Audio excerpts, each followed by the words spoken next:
वाह यार विकास, बहुत अच्छा रेस्टोरेंट है ये तो। होगा क्यों नहीं, ये हमारे शहर का सबसे बड़ा रेस्टोरेंट है। सारे अमीर लोग यहीं खाना खाने आते हैं। तभी तो इतना लग्जरी बना हुआ है।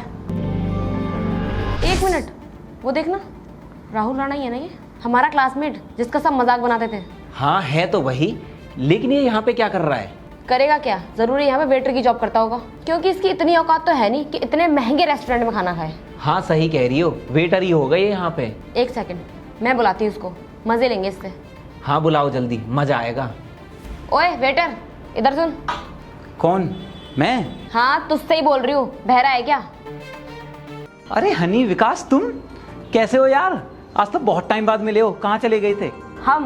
हम कर रहे थे तैयारी एमएनसी कंपनी में जॉब की। तुझे तो पता ही है एमएनसी कंपनी में जॉब करना हमारा ड्रीम था, और आज हम एमएनसी कंपनी में परमानेंट हैं। लेकिन बेटा तूने कमाल कर दिया, इतना पढ़ लिखने के बाद भी वेटर की जॉब कर रहा है, हद है। अरे नहीं यार हनी, तुम गलत समझ रही हो। मैं यहाँ पर वेटर नहीं हूँ, मैं तो।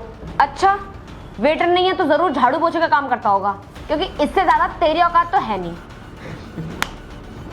यार हनी, तुम ऐसे क्यों बोल रही हो? सही बोल रही हूँ मैं। स्कूल में तो तू बहुत बड़ी बड़ी फेंकता था, मैं बहुत बड़ा बिजनेसमैन बनूंगा, ये करूंगा वो करूंगा, और अब क्या कर रहा है? ये 2 कौड़ी की वेटर की जॉब। शर्म नहीं आ रही तुझे? देखो हनी, पहली बात तो ये कि मैं वेटर नहीं हूँ। हाँ मुझे मालूम है, तू यहाँ वेटर नहीं, तू यहाँ साफ सफाई करने वाला है। और बेटा हम मैनेजर बन चुके हैं अपनी कंपनी में, और तुझे पता है हमारी महीने की सैलरी कितनी है? पूरे 40,000, जो तू पूरे साल में नहीं कमाता होगा। अरे नहीं यार हनी, कुछ हम जैसे अमीर लोग टिप भी तो देते होंगे इसे। हाँ विकास, ये भी सही कह रहे हो तुम, बिना टिप की भीख लिए हुए ये लोग हटते नहीं टेबल से। चल तू फिक्र मत कर, हम भी तुझे टिप देंगे। जा जाके हमारे लिए कॉफी लेके आ। अरे यार, ये क्या क्या बोले जा रहे हो तुम लोग? तुम यहाँ खाना खाने आए हो या मुझे जज करने? बहुत हो गया, अब छोड़ो भी। अच्छा चलो बताओ क्या खाओगे तुम, मैं भी ऑर्डर कर देता हूँ। अबे तू होता कौन है हमारे लिए ऑर्डर करने वाला? एक साफ सफाई करने वाले का दिवा खाएंगे हम? छी, दूर हट हमसे, बदबू आ रही है तुझमें से। देखो अब बहुत हो रहा है, तुम लोग मेरे दोस्त हो इसलिए मैं कुछ नहीं कह रहा हूँ, वरना। अच्छा, वरना क्या कर लेगा तू? है तेरी कुछ औकात? साले 2 कौड़ी की साफ सफाई करने वाले, हमसे ज्यादा जुबान मत लड़ा, वरना तेरी यहीं कोप भर देंगे। अरे ये क्या हो रहा है यहाँ पर? क्यों शोर मचा रहे हो? हमसे क्या पूछ रहे हो? इससे पूछो अपने झाड़ू पोछा करने वाले से। ये हमारी बेइज्जती कर रहा है और हमसे बहस भी कर रहा है। अरे राहुल सर आप, अरे पागल हो क्या तुम लोग? ये साफ सफाई करने वाले नहीं, मालिक हैं इस रेस्टोरेंट के, लेकिन हमेशा सिंपल बनकर रहते हैं, दिखावा नहीं करते किसी चीज का। क्या ये मालिक है इतने बड़े रेस्टोरेंट का? हाँ, और सिर्फ इसके नहीं, इनके पास और भी बड़े बड़े रेस्टोरेंट हैं। सॉरी राहुल, मुझे माफ कर दो प्लीज। मैंने तुम्हारे से इतना गंदा बिहेव किया, इतना उल्टा सीधा बोला, पर तुमने भी तो नहीं बताया हमें। बताता तो तब ना, जब तुम मुझे बोलने का मौका देती। तुमने मेरी सुनी नहीं, बस मेरी बेइज्जती पे बेइज्जती करने लग गई। हाँ राहुल भाई, गलती हो गई हमसे, प्लीज़ हमें माफ़ कर दो, और हो सके तो हमें भी काम दे दो अपने रेस्टोरेंट में। क्या कहा, काम दे दो?